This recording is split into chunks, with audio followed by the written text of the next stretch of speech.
여러분 오늘 말씀은요. 그 산상설교의 마지막 부분입니다. 예수님께서 12 제자들 불러놓고 제자들을 향해서 주셨던 말씀이요. 제가 성경을 공부하고 또 신학을 공부하면서 이 부분을 읽을 때마다 그 가슴에 와닿는 부분들이 있는데요. 여러 가지 많은 생각들이 있습니다만은 가장 현저하게 제가 깨달았던 것은 굉장히 가르침이 윤리적이다라는 부분입니다. 매우 윤리적이다. 예. 우린 보통 신앙생활은 영적인 부분이고 우리 사는 것은 우리 육신의 부분이니까 하면서 우리 흔히 말이죠. 흔히 우리가 갖는 잘못된 신앙 태도는 교회에서는 교회 생활하고 세상 나가서는 세상의 원리대로 살아가는 것이 옳다라고 하는 생각들, 이런 생각들이 얼마나 잘못된 생각들인가를 저는 성경을 읽을 때마다 특별히 산상설교를 묵상할 때마다 깨닫게 됩니다. 산상설교를 통해서 주께서 우리에게 주시는 교훈들 보면 얼마나 윤리적인지, 안 믿는 사람들, 예수 안 믿는 사람들은 감히 흉내낼 수 없는 그런 수준의 높은 윤리를 주님께서는 요구하고 계신다 믿습니다. 예를 들면요, 지금 우리 살고 있는 세상은, 저는 맨 처음에 미국 와서 깜짝 놀랐던 것이 왜 광고하면서요, 특별히 정치인들 광고하면서 자기 자랑을 얼마나 많이 합니까? 나는 이런 일도 했고 저런 일도 했습니다 라고 하는. 그래서 처음에는요, 무슨 예수 믿는다는 사람들이 저런 자기 자랑을 저런 식으로 하면서 하나 그랬는데, 오래 살다가 보니까 이게 어느덧 자연스러운 일이 돼버리고요. 예, 그리고 자연스럽게 알릴 것 알리고 피할 건 피하고 하는 PR의 원리, 이런 것들을 생각하게 됐습니다만, 이런 것들을 자연스럽게 받아들이게 되었습니다만은 예수님 말씀은 그게 아닙니다. 예수님은요, 너희들이 어떤 선한 일을 할 때에 온 세상이 다 알게 광고하면서 할 것이 아니라 내 오른손이 하는 일을 심지어는 너의 왼손도 모르도록 해야 한다 라고 주께서는 말씀하십니다. 또 누군가 너의 오른뺨을 때리거든 한번 붙어가지고 해볼 것이 아니라, 예, 너의 왼뺨도 내밀어라 라고 예수님은 말씀하십니다. 근데 이 부분이 굉장히 의미심장한 부분이 있습니다. 여러분, 오른뺨이라고 그랬어요. 오른뺨이요. 그죠? 예. 우리가 보통 오른손으로 상대방의 뺨을 때리면 오른뺨입니까? 왼뺨입니까? 왼뺨입니다. 근데 오른뺨을 때리거든 라는 말의 의미는 뭡니까? 상대가요, 이렇게 때리지 않고 이렇게 쳤다는 겁니다. 이렇게. 여기가 이게 닿는 부분이요. 이게 아프기도 하고 남에게 더 큰 데미지를 줄 뿐만 아니라 대단히 모욕적인 행위라고 그럽니다. 이렇게 남이 나를 모욕하는 그런 일을 한다 할지라도 주께서는 맞붙어서 한번 해볼 것이 아니라 왼뺨까지 내밀어라 라고 말씀하십니다. 우리 손으로 악을 이기라는 것, 이게 참 우리 크리스천에게 주는 대단히 심각한 명령 아닌가, 저는 그렇게 생각합니다. 이런 말씀들을 생각하면 성도에게 얼마나 주님께서 높은 수준의 윤리를 요구하시는가를 알 수 있습니다. 제가 우리 집안에 아주 뚝 떨어진 막내였습니다. 우리 막내였기 때문에 저는 한국에 있을 때 언제나 시장 가서 오징어 튀김 사오고 이런 건 항상 내가 해야 하는 일이었습니다. 근데 버스 한 정류장 정도 거리에 오징어 튀김 굉장히 잘하는 하여간 그 집이 있었고, 약간의 조그만 시장터였습니다. 거기 한 번씩 가면요, 꼭 옛날에 삶이 너무 힘들고 그랬겠지만 꼭 사람들이 싸우는 장면이 있어요. 근데 싸우는 장면에서 꼭 발견하게 되는 한 사람이 있는데 우리 교회 집사님이셨어요. 그러니까 이분이 그 동네에 그 시장통에서 소문난 싸움꾼이었단 말입니다. 근데 그분이 어느 교회 나가더라 이렇게 지금 와서 생각해 보면 참 낯 부끄러운 일이 아니었나 생각합니다. 주께서는요, 우리 성경은요, 사도행전 6장에 처음 지도자들을 세울 때에 지도자들의 그 자격 요건이 뭐였습니까? 지혜와 성령과 지혜가 충분하고, 그 다음은요, 사람들에게 칭찬받는 사람을 택하라고 그랬습니다. 평판이요, 좋은 평판이요. 주변으로부터, 예수 안 믿는 사람으로부터도 인정받을 만한 그런 평판을 갖추었는가? 이것을 지도자의 요건으로 보라는 것입니다. 그만큼 우리는요, 예수 믿는 사람이라면 다른 사람들, 예수 안 믿는 사람들과는 다른 도덕성이 있어야 한다 생각을 합니다. 갈라디아서 5장 22절 23절에는요, 예수 믿는 사람이 맺어야 할 성품의 열매들을 말씀합니다. 성품의 열매요. 사랑과 희락과 화평, 인내, 자비, 양선, 충성과 온유와 절제. 보십시오. 이 전부 우리가 추구해야 할 인격 아닙니까? 예수 그리스도의 인격이죠. 우리는 예수 믿고 예수 그리스도를 나의 구주와 주님으로 고백하는 사람이 되었다면 예수 그리스도의 인격을 닮아가는 사람들이 돼야죠. 그래서 이렇게 살 수 있으면 정말 좋겠다는 것이 저의 간절한 소원입니다만은 사실은 타락한 우리 본성 때문에 우린 선한 일, 아름다운 일을 할 만한 그런 의지도 갖지 못했고요. 또 우리 스스로 그런 일을 할 수 있는 능력도 갖지 못했습니다. 그러면 어떻게 해야 하는가요? 그래서 주께서는 이 무렵에 산상설교의 마지막 부분에요, 제자들에게 기도에 대해서 가르치신 것이 바로 이런 의미가 있지 않는가? 우리 힘으로는 할 수 없지만 그러나 주께서는 하실 수 있잖아요. 우리는 주 앞에 기도할 때마다 하나님의 능력을 덧입을 수 있는 사람들입니다. 하나님 우리에게 은혜를 주셔서 저 여기까지 해야 하나요? 할 때에 성령께서 해야지. 그럼 해야지. 이게 너를 향한 내 뜻이란다. 라고 말씀하셔서 우리가 하게 하는 것. 그래서 성령께서 우리에게 하게 하시는 그런 은혜를 덧입을 수 있는 존재가 성도의 특권 아니겠는가? 전 그렇게 믿습니다. 그래서 우리는 기도를 통해서 하나님께 문제를 아뢰고 소원을 내어놓을 수 있는 사람들이란 말이죠. 우리가 하나님을 아빠라고 부를 수 있는 존재이고요. 또 아빠 되시는 하나님은 우리의 기도를 들으시고 우리에게 응답하시는 분이다 라는 것이 우리 주님의 가르침입니다. 오늘 본문에서 주님은 특별히 성도가 가져야 할 기도의 자세를 말씀하십니다. 여러분, 저는 말씀드렸듯이 제가 늦게 난 아들이기 때문에 어떻게 하면 아버지에게 왜 큰 돈을 받을 수 있는가를 잘 알고 있었습니다. 제가 가서 조금만 이제 표정을 지으면 그냥 나왔습니다. 그죠? 사람마다 이런 아버지, 저런 아버지 또는 좀 엄한 아버지요. 상당히 또 교육이 엄해서 네가 뭐 쓸 거 있으면 꼼꼼하게 목록을 만들어 가지고 갖고 와라. 그럼 내가 봐가지고 필요한 거 줄게. 라고 하시는 아버지도 있었을 것이고, 또 줄 때마다 대체로는 우리 아버지들 할 수 있는 대로 많이 주려고 하는 분들이라고 저는 그렇게 생각합니다. 우리 어쨌든 아버지가 어떤 분이냐에 따라서 우리들이 아버지한테 용돈을 받을 때 전략이 다들 달라집니다. 그렇죠? 영적인 생활에도 저는 이런 이치가 동일하지 않는가 생각합니다. 내가 믿는 시인이 도대체 어떤 분인가에 따라서, 어떤 존재인가에 따라서 사람들이 시인에게 기도하는 자세들이 다 달라진단 말이죠.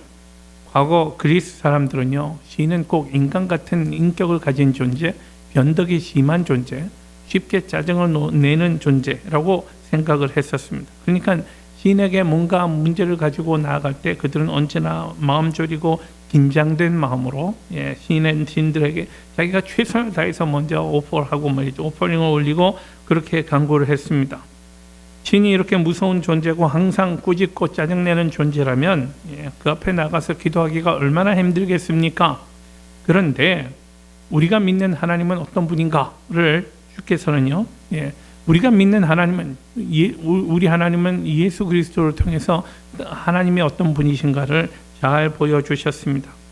우리 주님 예수 그리스도, 그분은 이 땅에서의 공생의 사역을 통해서 우리 주님의 성품이 어떤가를요, 사랑이 많으신 분이요, 긍휼히 여기시는 분, 주여 내게 자비를 베푸소서 하면 언제나 우리에게 긍휼을 베푸시는 분이요.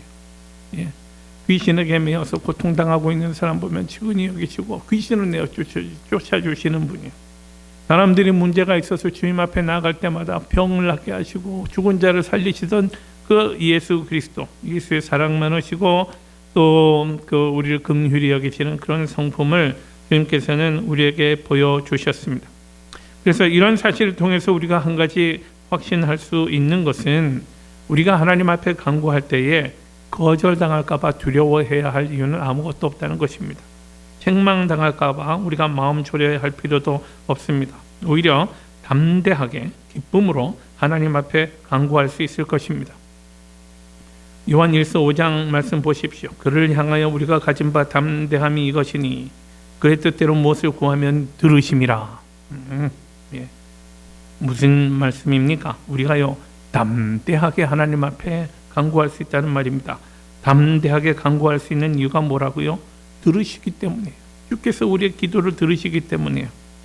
그래서 주께서는요 우리에게 말씀하십니다. 구하라 그러면 너희에게 주실 것이요, 찾으라 그러면 찾을 것이요, 문을 두드리라 그러면 너희에게 열릴 것이니 구하는 이마다 얻을 것이요, 찾는 이가 찾을 것이요, 두드리는 이에게 열릴 것이니라. 그 주님께서는 말씀하십니다. 가만 보십시오. 이것은 명령문입니다.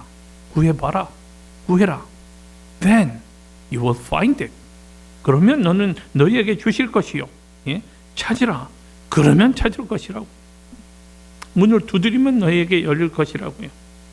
우리가 믿는 하나님 아버지는요, 자녀가 달라고 할 때 주기 싫어가지고 인색하게요, 자꾸 이리저리 빼다가 할 수 없이 조금씩 던져주는 그런 인색한 분이 아닙니다. 반대로 우리를 향한 사랑에 다함이 없고 은혜로우시고 긍휼에 풍성하신 분입니다. 당신에게 간구하는 자녀들에게 가장 좋은 것으로 주기를 기뻐하는 분이라고 우리 주님은 선언하십니다. 구하는 이마다 받을 것이요 했습니다. 구하면 받는다고요. 찾는 이는 찾아낼 것이요, 두드리는 이에게는 열릴 것이니라. 이 말씀의 의미는요, 구할 때마다 받는다는 제한 없는 응답을 주님께서는 약속하십니다. 제한 없는, 한번 했으니 됐다 하시는 것 아니고요. 또 왔니? 그래 하고 계속해서 주시는 분이라는 말입니다. 또 구하는 자에게 최고의 것으로 주시겠다고도 응답하십니다. 이 놀라운 약속의 비밀을 깨달을 수 있다면 우리의 영적인 삶이 얼마나 달라지겠는가. 인간은 인생이 갖는 한계 때문에 슬프고 고단한 삶을 사는 존재입니다.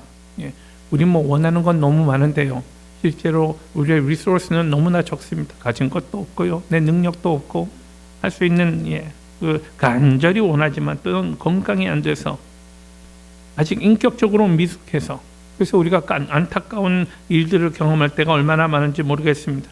이런 인생을 가리켜서 시편 기자는 노래합니다. 우리의 연수가 70이요 강건하면 80이라도 그 연수의 자랑은 수고와 슬픔뿐이요 신속히 가니 우리가 날아가니이다. 뭐라고요?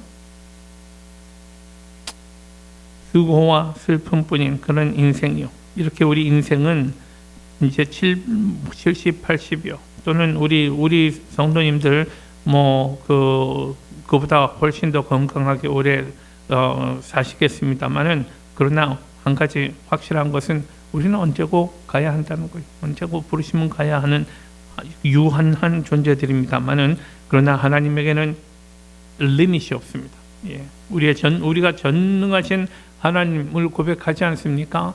전능하신 하나님은요, 능치 못할 일이 없으신 하나님을 고백하는 거죠. 하나님은 전능하실 뿐 아니라 또한 전지하신 분입니다. 알지 못하는 것이 없으신 하나님이요, 내 마음의 생각을 알고 계시고 내 인생의 행로를 알고 계시는 분입니다. 또 하나님은 또한 시간과 공간의 제약도 받지 않으시는 분입니다. 안 계시는 곳이 없으신 하나님이요, 우리는 이해를 못하죠. 근데 우리가 어떻게 하나님을 이해하겠어요?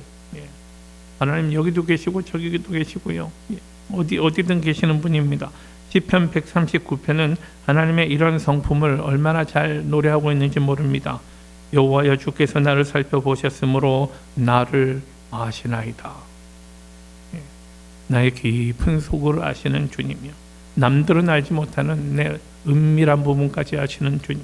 주께서 내가 안고 일어섬을 아시고 멀리서도 나의 생각을 밝히 아시오며 나의 모든 길과 내가 눕는 것을 살펴보셨으므로 나의 모든 행위를 익히 아시오니 여호와여 내 혀의 말을 알지 못하시는 것이 하나도 없으시니이다. 우리말은요 이렇게 되어 있는데, 아직 이 부분의 의미는요, 내 혀의 말을 내 혀가 무슨 단어를 생각하기 전에, 무슨 단어를 얘기하려고 이렇게 하기도 전에 하나님은 먼저 아신다는 그런 의미입니다. 내가 무슨 말을 할지 아시는 하나님이요. 주께서 나의 앞뒤를 둘러싸시고 내게 안수하셨나이다. 이 지식이 내게 너무 귀하니 높아서 내가 능히 미치지 못하나이다. 내가 주의 영을 떠나 어디로 가며 주의 앞에서 어디로 피하리이까. 내가 하늘에 올라갈지라도 거기 계시며 스올은요 저 아래, 음부 같은 음부요, 스올에 내 자리를 펼지라도 거기 계시니이다. 내가 새벽 날개를 치며 바다 끝에 가서 거주할지라도 거기서도 주의 손이 나를 인도하시며 주의 오른손이 나를 붙드시리이다. 안 계신 곳이 없으신 하나님, 모르는 것이 없으신 하나님, 못할 것이 없으신 하나님, 영원하신 그 하나님, 이렇게 그 능력의 한계가 없으신 전지전능하신 하나님께서 우리 인생에게 주겠다고 약속하지 않으셨습니까? 구하라고 도전하지 않으십니까? 찾으라고, 문을 두드리라고 도전하고 계십니다. 이 약속이 얼마나 우리에게 큰 은혜입니까? 좋으신 하나님을 함께 찬양하십시다. 마태복음 6장 계속 우리 예수님의 그 산상설교 부분입니다만은 너희는 먼저 그의 나라와 그의 의를 구하라라고 말씀하셨습니다. 이제 그렇다면 우리가 어떻게 기도해야 할 것인가?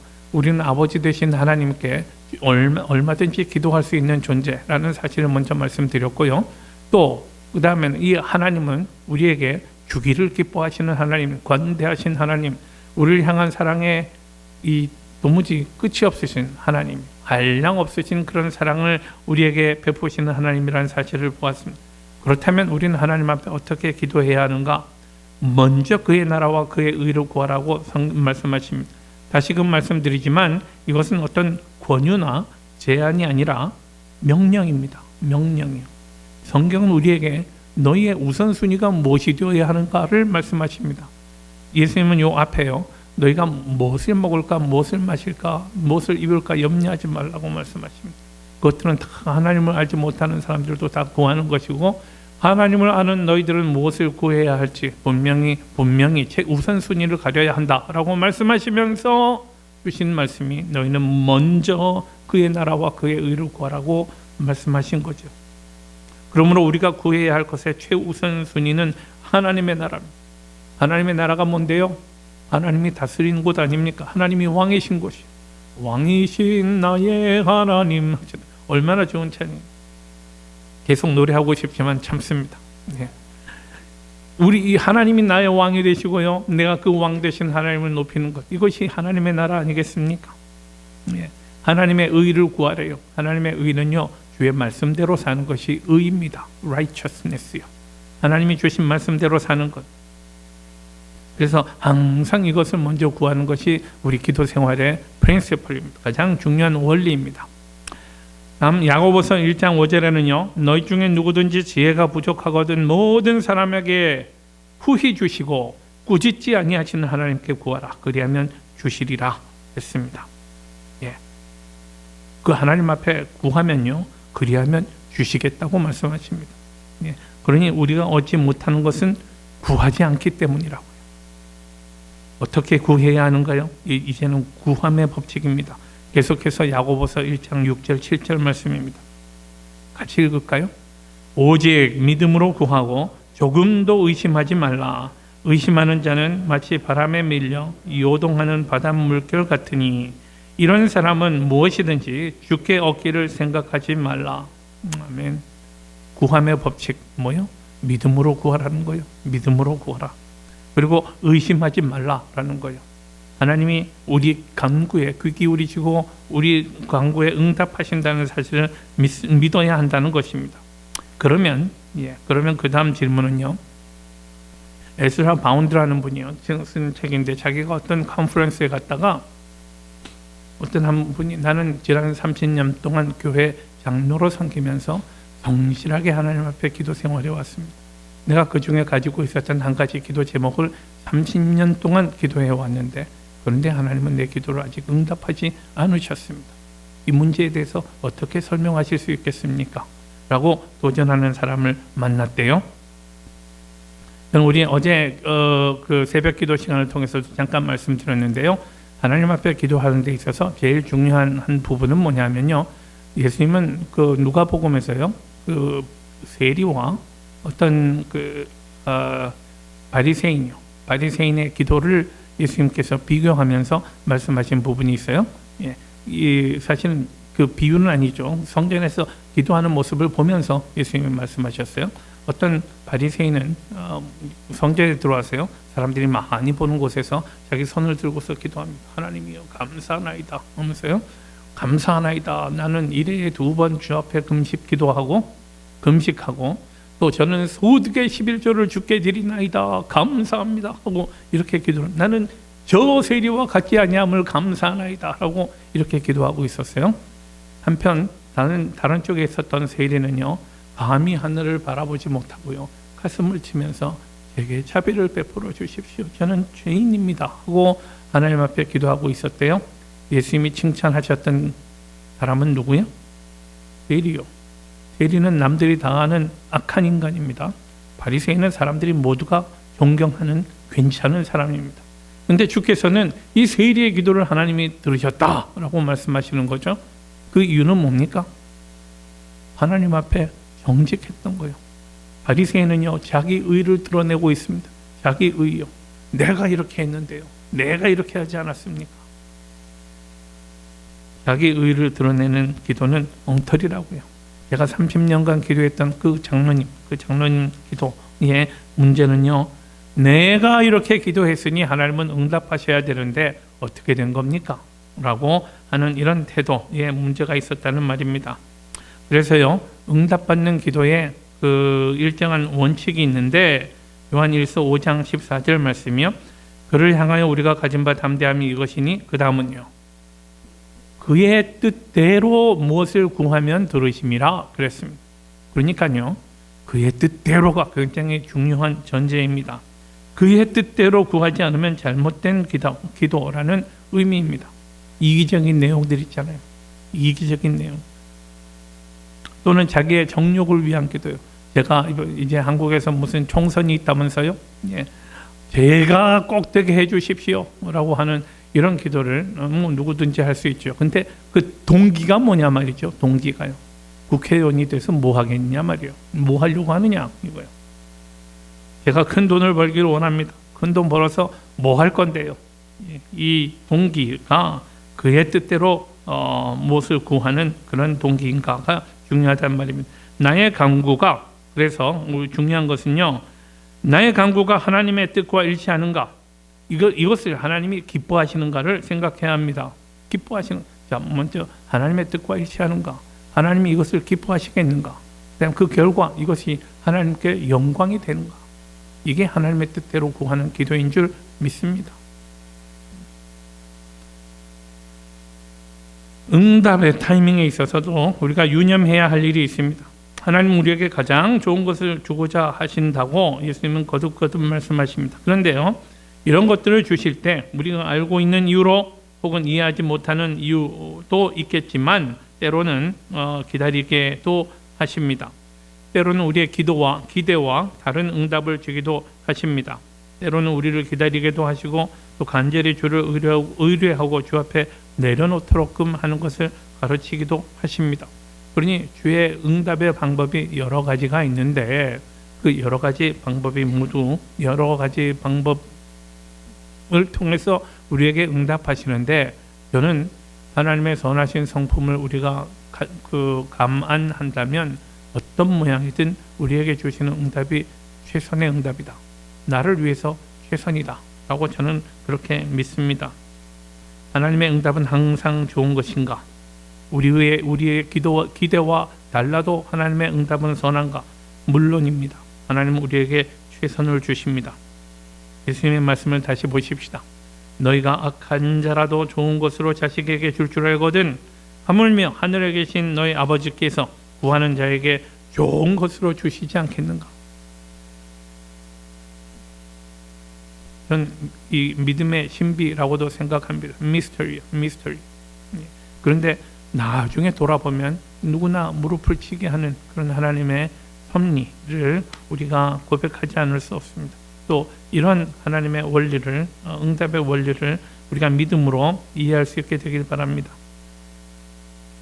자, 예수님은 또 찾으라고도 말씀하십니다. 구할 뿐만 아니라 찾으라고요. 찾고 발견하는 거요.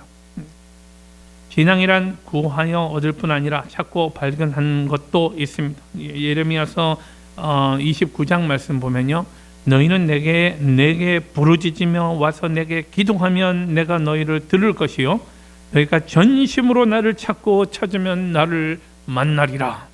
하나님께서 말씀하십니다. 인생에 있어서 가장 근본적이고 중요한 만남이 뭐라고 생각하세요? 그 만남을 가지셨나요, 여러분? 예. 감사하게도 우리는 그 만남을 가진 사람들입니다만은 인생의 모든 갈증과 불안의 모든 원인은요, 하나님을 만나지 못한 데서부터 시작되는 줄 믿습니다. 그래서 하나님을 만나셔야 합니다. 근데 하나님을 만나기가 어렵지 않아요. 우리가 찾으면, 너희가 전심으로 나를 찾고 찾으면 나를 만나리라. 하나님의 말씀에 헛된 것이 있나요? 하나님은 말씀을 바꾸지도 않으시고요, 시건치도 아니하시고 변개치도 아니하시는 분이요, 하나님의 말씀은 1.1획도 없어지지 않는 영원한 진리의 말씀 아닙니까? 하나님이 이렇게 말씀하시면 그렇게 되는 거죠. 하나님은 찾는 자를 만나신다고요. 역대상 28장에 보면 다윗이요, 자기 아들에게 주는 마음의 그 교훈 있지 않습니까? 내 아들 솔로몬아, 너는 내 아버지의 하나님을 알고 온전한 마음과 깊은 뜻으로 섬길지어다. 여호와께서는 모든 마음을 감찰하사 모든 의도를 아시나니 네가 만일 그를 찾으면 만날 것이요 만일 네가 그를 버리면 그가 너를 영원히 버리시리라. 가장 불쌍한 사람은요, 교회 안에서조차 하나님을 만나지 못한 사람입니다. 수십 년 동안 교회 왔다 갔다 하고 또 설교도 많이 듣고요, 헌금도 하고 봉사도 했음에도 불구하고 하나님을 진정으로 만나지 못한 형식적인 교인도 있더라는 것이 사실이고요. 그래서 이 만남을 아직 갖지 못했다면 빨리 만나셔야 합니다. 하나님을 만나셔야. 하나님을 만난 것을 어떻게 알 수 있나요? 성령의 음성을 들으시는가를 점검해 보시면 됩니다. 하나님의 말씀을 들어야 하고 겸손히 기도하면서 그분 만나기를 기도하고 찾을 때에 성령께서 주시는 음성이 있단 말입니다. 하나님께서 내 안에서 말씀하시고요, 하나님의 뜻을 깨닫게 하시고요, 또 성령이 주는 평안함이 있습니다. 오늘 너에게 기치노니 내가 주는 평안은 세상이 주는 것과 같지 아니하다 라고요. Peace be with you. 예수께서 말씀하시는 이런 평안이 우리에게 있다면 우리는 분명히 우리 주님 또 하나님을 만난 사람들이다 라고 확실히 말할 수 있습니다. 고넬료요. 사도행전 10장에 나오는 고넬료, 이방인이었지만 경건한 사람, 구제하는 사람으로 인정받았던 사람. 그는 기도하며 열심히 하나님을 찾고 있을 때 주의 말씀을 듣습니다. 하나님께서 그의 기도를 들으시고 사람을 그에게 보내서 베드로를 초청하라고 말씀하셨죠. 그리고 그는 베드로를 만나서 말씀을 듣고 세례를 받고 온 가족이 구원을 얻었습니다. 하지만 찾아진다고요.